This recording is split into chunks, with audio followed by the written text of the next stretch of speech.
name is Lindy Day, touring lead guitarist, but as of COVID, guitar instructor.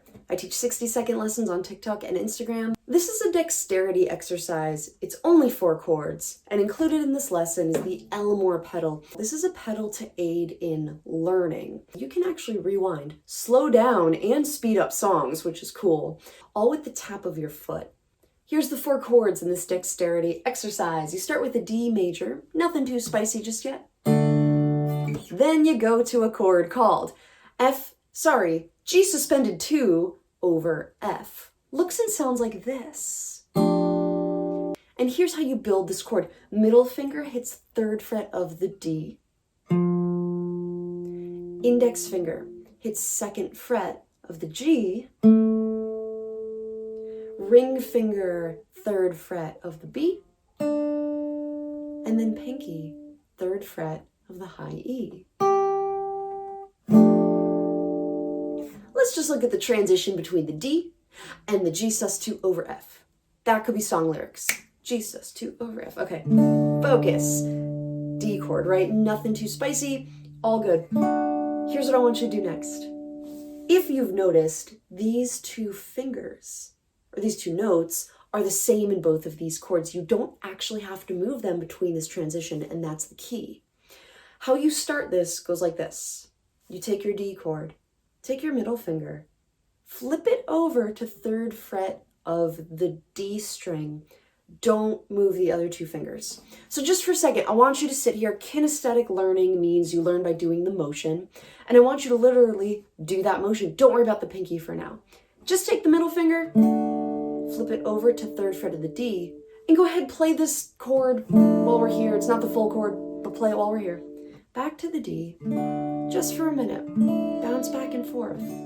Once you feel confident on that middle finger flipping to the D string and back, you're ready to add the pinky. So come on over to the D chord. Let's do this in steps. Play the D chord. Step 1. Step 2, move the middle finger to 3rd fret on the D. And step 3, take the pinky, put it down on the 3rd fret of the high E string. Oh my gosh, you're done. Woo, 3 steps. Let's walk through that again. D chord. Okay, middle finger, 3rd fret of the D. Pinky goes down on 3rd fret of the high E string. There you go. The 3rd chord is a C add 9. And I want you to play it this way. There's 2 different common voicings. By the way, both of these chords are called a C add 9. I want you to play this voicing, please, and you'll see why. You're going to put your middle finger on 3rd fret of the A, index finger, 2nd fret of the D.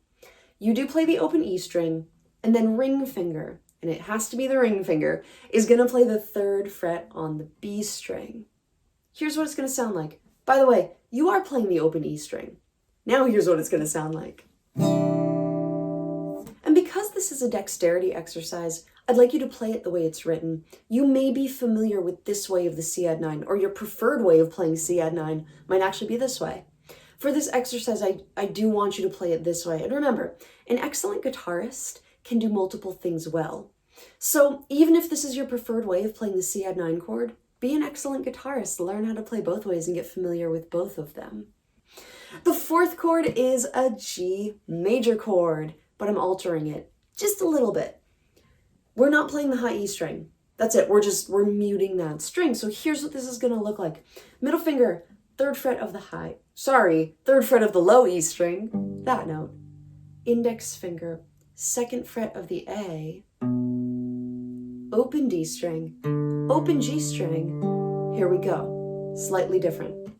Ring finger plays 3rd fret of the B. And yes, it has to be ring finger. Sometimes my students want to use pinky. Don't do that game. Ring finger hits that 3rd fret of the B string, but your ring finger has a second job. It's got to mute the high E string. So you really want to take the ring finger, lay it down, like roll it backwards so it's gently grazing the high E string for that sound. Technically, this is improper posture, but in this instance, where your goal is to mute a string, it becomes proper posture. So this G major chord now sounds like this with the muted E string. This chord is still called a G major chord, even though we've removed a note. Let's walk through these 4 chords nice and slow. Grab your D chord. Go ahead and play it. Remember the steps to the change. Middle finger goes to 3rd fret of the D. Pinky goes down on 3rd fret of the high E. Then we're moving to the C add 9. So these 2 fingers need to rise up 1 set of strings, and the pinky's got to lift up at the same time. Then we're moving to the G chord with the muted string.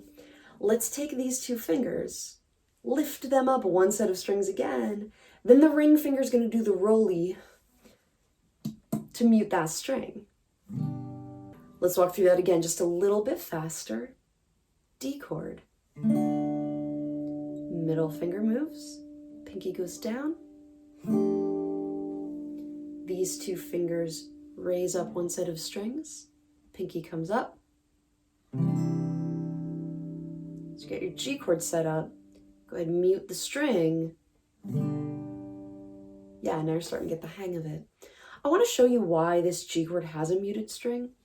Human psychology, we tend to, blanket statement here, we tend to hear the highest note in a chord or in a piece of music. The highest note psychologically tends to become the melody.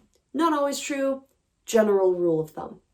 But I'm using that to my advantage here. These 4 chords have an automatic built-in melody line, and it's the highest note of each chord. I want to play those notes individually so you can hear what the melody line is.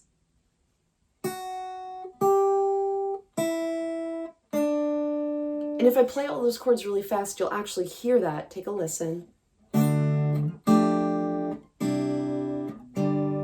Right? Let's talk about how to practice this, because this bad boy is coming back. The Elmore pedal can slow down a song with just the tap of your foot, and I want to demonstrate that and how this will help you learn this chord progression.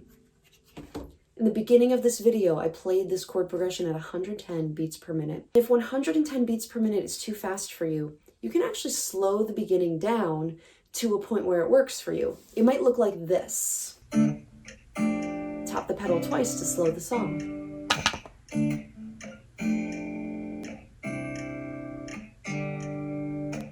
So with the Elmore pedal, you can slow it down. Just tap your foot again, go back to the beginning, try it again, tap your foot. It's this endless loop.